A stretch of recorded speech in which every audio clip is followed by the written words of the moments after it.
नमस्कार बंधुरा माई simple tasty cooking स्टाइले आपनादेर स्वागत। आमार आजकेर रेसिपि चाना डालेर तड़का। आमरा साधारणत तड़का करे थाकि गोटा मुग डालेर, किन्तु आजके आमि जे तड़काटा बानाबो सेटा बानाबो एकदम चाना डाल दिये। साधारण चाना डाल दिये जे एत सुंदर एकटा रेसिपि तैरि करा जाय आपनि भाबतेई पारबेन ना। रेसिपिटा परिवेशन करुन रुटी लुचि किंबा परोटार साथे। चाना डाल आमी एकदम साधारण भावे कखनोई करी ना, जखोनी करी এই রেসিপিটাই তৈরি করি, কারণ এই রেসিপিটা আমার বাড়ির সকলের খুব পছন্দের। আপনিও বাড়িতে একবার ট্রাই করে দেখুন। একবার ট্রাই করলেই আপনিও বারবার এই রেসিপিটাই তৈরি করতে চাইবেন। তাহলে চলুন শুরু করে দিই আজকের রেসিপি চানা ডালের তড়কা। রেসিপি শুরুতেই আমি এখানে প্রেসার কুকার নিয়ে নিয়েছি আর তাতে নিয়ে নিয়েছি পরিমাণ মতন জল। এবার 250 গ্রাম মতন চানা ডাল ভালো করে ধুয়ে নিয়ে আমি দিয়ে দিলাম। এবার প্রেসার কুকারের ঢাকনাটা বন্ধ করে দিয়ে দেব 3 থেকে 4টে সিটি মিডিয়াম ফ্লেমে। আপনারা যদি আগের দিন রাত্রে চানা ডালটা ভিজিয়ে রাখেন তাহলে একটা সিটি দিলেই হবে। চানা ডালটা 3 থেকে 4টে সিটি আমি দিয়ে নিয়েছি মিডিয়াম ফ্লেমে। এবারে কড়াই বসিয়ে আমি তাতে নিয়ে নিলাম 1 টেবিল চামচ সরষের তেল। আমি সরষের তেল ব্যবহার করেছি, আপনারা চাইলে আপনারা বাড়িতে যে তেল ব্যবহার করেন সেই তেলই ব্যবহার করতে পারেন, তবে এই ধরনের রেসিপিতে সরষের তেল ব্যবহার করলে তার টেস্টটা একটু ভালো হয়। তেলটা গরম হয়ে গেলে আমি এখানে দিয়ে দিলাম একটা বড় সাইজের পেঁয়াজ কুচি। আমি কোনো ফোড়ন ব্যবহার করিনি, তবে আপনারা চাইলে হাফ চামচ সাদা জিরে ফোড়ন দিতে পারেন। সামান্য পরিমাণে লবণ দিয়ে পেঁয়াজ কুচিগুলোকে আমি বাদামি করে ভেজে নেব। পেঁয়াজ কুচিটা হালকা বাদামি রং হয়ে এলে আমি এর মধ্যে দিয়ে দিলাম 1 টেবিল চামচ আদা রসুন বাটা। এবার আদা রসুনটা ভালোভাবে তেলের সঙ্গে কষিয়ে নেব। আদা রসুনটা তেলের সঙ্গে ভালোভাবে কষানো হয়ে গেলে আমি এর মধ্যে দিয়ে দিলাম একটা বড় সাইজের টমেটো কুচি। টমেটোটাও ভালোভাবে তেলের সঙ্গে কষিয়ে নেব। তাড়াতাড়ি করার জন্য আমি একটা ঢাকনা দিয়ে ঢেকে দিলাম যাতে টমেটোটা খুব তাড়াতাড়ি নরম হয়ে যায়। 2 মিনিট পরেই দেখুন টমেটোটা আমার নরম হয়ে গেছে। এবারে একে একে দিয়ে দেব সমস্ত গুঁড়ো মশলা। প্রথমে দিয়ে দিলাম হাফ চামচ লাল লঙ্কার গুঁড়ো।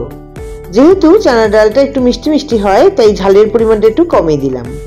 এবার দিয়ে দিলাম 1 চামচ পরিমাণে জিরে গুঁড়ো। সুন্দর একটা কালার পেতে দিয়ে দিলাম 1 চামচ পরিমাণে কাশ্মীরি লঙ্কার গুঁড়ো। দিয়ে দিলাম হাফ চা চামচ হলুদ গুঁড়ো। এবার সামান্য পরিমাণে জল দিয়ে ভালোভাবে মশলাগুলো আমি কষিয়ে নেব। গ্যাসের ফ্লেমটাকে মিডিয়ামে রেখে মিনিট 2-3 আমি ভালোভাবে মশলাটা কষিয়ে নিয়েছি। দেখুন মশলার গা থেকে তেল ছেড়ে এসছে, তাহলে মশলাটা আমাদের খুব ভালোভাবেই কষানো হয়ে গেছে। এবার আমি এতে অ্যাড করে দিলাম আগে থেকে সিদ্ধ করে রাখা চানা ডাল। এবার সমস্ত মশলার সাথে চানা ডালটাকে ভালোভাবে মিশিয়ে নেব। আর এবার অ্যাড করে দেব কফি কাপের 1 কাপ জল। তরকাটা একটু ঘন ঘনই হবে, একেবারে পাতলা হবে না, তাই আমি খুব বেশি পরিমাণে জল দিলাম না। একই সঙ্গে অ্যাড করে দিলাম 1 টেবিল চামচ পরিমাণের চিনি। এবার সবকিছু একবার ভালোভাবে মিশিয়ে দেব। ডালটা ফুটে উঠলেই লবণটা চেক করে পরিমাণ মতন লবণ আমি অ্যাড করে দিলাম। এবার সবকিছু ভালোভাবে একবার মিশিয়ে দিয়ে ঢাকনা দিয়ে ঢেকে মিডিয়াম ফ্লেমে আমি 5 মিনিট রান্না করে নেব। 5 মিনিট হয়ে গেছে। দেখুন আমাদের চানা ডালটা প্রায় রেডি। এইরকম ঘনত্বেরই আমি নামিয়ে ফেলবো, কারণ এরপরে ঠান্ডা হলে চানা ডালটা আর একটু টেনে যাবে। তবে গ্যাসের ফ্লেম বন্ধ করার আগে উপর থেকে ছড়িয়ে দিলাম হাফ চামচ গরম মশলার গুঁড়ো। তারপরে সব একসাথে ভালোভাবে একটু মিশিয়ে নিলাম আর গ্যাসের ফ্লেম বন্ধ করে ঢাকনা দিয়ে 10 মিনিট রেস্টে রাখবো। তৈরি হয়ে গেছে দুর্দান্ত স্বাদের তৈরি চানা ডালের তড়কা। এটা আমার একটা ফেভারিট রেসিপি, আপনিও ট্রাই করে বলবেন আপনার কেমন লাগলো। আমার অত্যন্ত ফেভারিট রেসিপি বলে আমি এর উপরে টমেটো কুচি, নারকেল কোড়া আর ধনেপাতা কুচি দিয়ে হার্ট শেপ তৈরি করে ডেকোরেট করলাম। আশা করব রেসিপিটা আপনাদের সকলেরই খুব ভালো লাগবে, আর ভালো লাগার সাথে সাথে একটা লাইক দিয়ে আমাকে উৎসাহিত করবেন। ভিডিওটি আপনার ফ্রেন্ড এবং ফ্যামিলির মধ্যে শেয়ার করে দিন, যাতে সকলেই রেসিপিটির সঙ্গে পরিচিত হতে পারেন।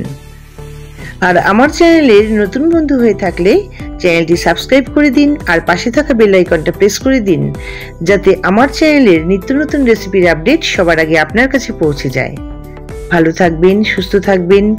আবার আমি হাজির হয়ে যাব এইরকমই নিত্য নতুন কোনো রেসিপির সাথে। নমস্কার।